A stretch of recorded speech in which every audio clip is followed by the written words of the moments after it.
সব ধান টিউনো ছাড়া সে আমাকে না জানাইতে আমাকে বসার কথা ছিল না বসে হঠাৎ করে এসে ধানটা কাটি নিয়ে গেছে।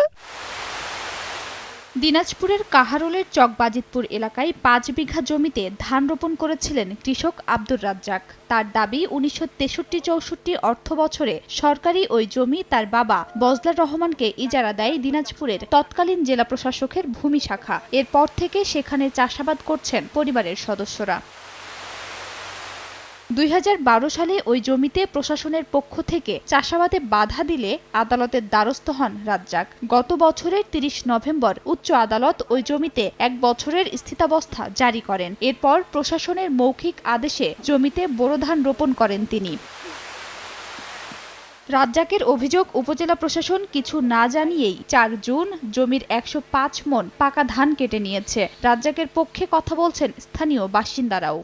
এসিলেন সাহেব অনুমতি দিছিল, এর আগে এসিলেন সাহেব অনুমতি দিছে, তারপর আমি ধান লাগাইছি, নাহলে তো আমি ধান লাগাইতে পারতাম না। সেই ধানটা আমার হঠাৎ করে এসে কাটি নিয়ে গেল। এখন মাহাজন কেন করি সুজিবে কুঠে পাবে কি করি খামো হতে আছে খাইতে আছে, হঠাৎ করে ধানটা কাটিয়ে নিয়ে গেল। রাজা ভাই বাপ মারা যাবে, রাজা ভাই খায়। চলছে প্রেডিকশন গেম নগদ অ্যাপে। প্রেডিকশন করে জিতুন জিক্সার বাইক, টিভি, স্মার্টফোন সহ আরো অনেক পুরস্কার।